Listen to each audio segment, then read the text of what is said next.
Hello, আসসালামু আলাইকুম। সবাই কেমন আছেন? আশা করি সবাই ভালো আছেন। সকালবেলা উঠেই ছোটো ভাইকে জিজ্ঞাসা করলাম যে ভাইয়া ঈদের পরে কোথায় ঘুরতে যাওয়া যায়। ছোটো ভাই বলল যে ভাইয়া চল আলতাদিঘিতে ঘুরতে যাই। আলতাদিঘি নাকি অনেক সুন্দর করছে আগের চাইতে, এই জন্য পরিবার পরিজন নিয়ে আলতাদিঘির উদ্দেশ্যে আমরা সবাই রওনা দিলাম। আলতাদিঘিতে ঢুকতে এরকম একটা প্রাকৃতিক পরিবেশ সত্যি অনেক ভালো লাগলো। আসলে শহরের মধ্যে এরকম পরিবেশ পাওয়া যায় না, তাই এদিকে একটু আসা, দেখি কেমন লাগে এদিকের পরিবেশটা। আলতাদিঘিতে নেমেই আলতাদিঘিতে আসার যে মূল আকর্ষণ, দিঘিটা দেখার জন্য আমরা সামনের দিকে এগিয়ে যাচ্ছি।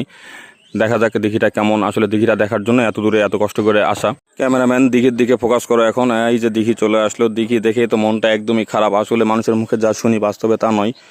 একটু হতাশ হয়েছি আমি দিঘিটা দেখে। দিঘির মধ্যে আসলে তেমন কিছুই দেখার মতো নাই।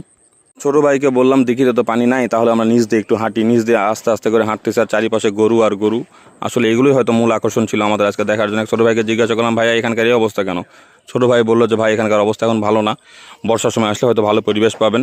তার কথা শুনে একটু হতাশ হলাম। আসলে আসলাম এত সুন্দর করে, কিন্তু কিছুই দেখতে পারলাম না। এই ভেবে যায় হাত পা ছাড়ে দিয়ে ওই ক্লান্ত বসে বললাম। আসলে কিছুই করার নাই। 2 দিন বৃষ্টির পর আজকে প্রচুর রোদ ছিল। এই রোদের মধ্যে আবার হাঁটি হাঁটি পা পা করে আমরা সামনের দিকে আগায় যাচ্ছি। সামনে একটু দোকানপাট ছিল, আমরা ভাবলাম যে ওইদিকে যাই, কোনো কিছু দেখা যায় কিনা। ছোটো ভাইকে বললাম চল, আসছি যখন এত কষ্ট করে তখন একটু ঘুরে ফিরে যাই। ওইদিকে আস্তে আস্তে আস্তে আস্তে হাঁটতে হাঁটতে আমরা সামনের দিকে এগিয়ে গেলাম। সামনে যাই কিছু দোকানপাট ছিল, খেলার কিছু জিনিসপত্র ছিল, ছোটো বাচ্চাদের নাগরদোলা ছিল। তা আমার ফ্যামিলি বলতেছে যে একটু নাগরদোলায় উঠবো। আসলে যেই কথা সেই কাজ, পরিবারের সবাইকে উঠাই দিলাম নাগরদোলাতে। আমি নিচে দাঁড়াইছিলাম। আসলে আমি সত্যি নাগরদোলাতে উঠতে ভয় পাই, এই জন্য উঠি নাই। দাঁড়ায় থেকে থেকে ভিডিও করতেছিলাম। পরিবারের আনন্দটাই মূল আনন্দ, তাদের আনন্দের জন্য এত দূরে আসা। এটা আসলে সত্যি অনেক ভালো লাগতেছে।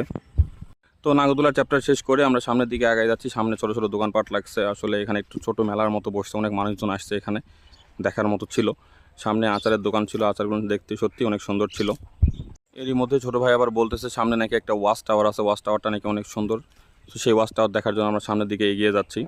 তো দেখতে দেখতে আমরা ওয়াচ টাওয়ারের দিকে আগায় যাচ্ছি। ছোটো ভাই বলতে স্যার একটু সামনে গেলেই নাকি ওয়াচ টাওয়ার। অবশ্য অনেক মানুষজন আসছে, তাদের ঈদ কাটানোর মতন ওইরকম হয়তো বা কোনো প্লেস নাই। আসলে জয়পুরহাটে ওইরকম প্লেস নাই দেখে সবাই হয়তো এদিকে আসে।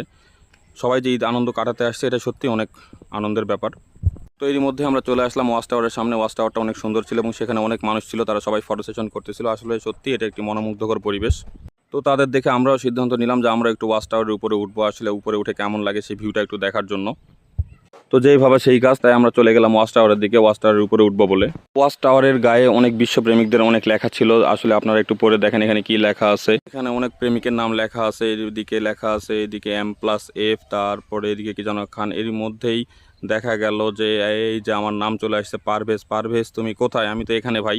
এর মধ্যে আমাদের ঘোরাঘুরি শেষ করে আমরা বাড়ির পথে রওনা দিছি। আসলে ঈদের মধ্যে তেমন কোথাও ঘুরতে যাওয়ার জায়গা নাই, তারপরে একটু ঘুরতে পারলাম পরিবার।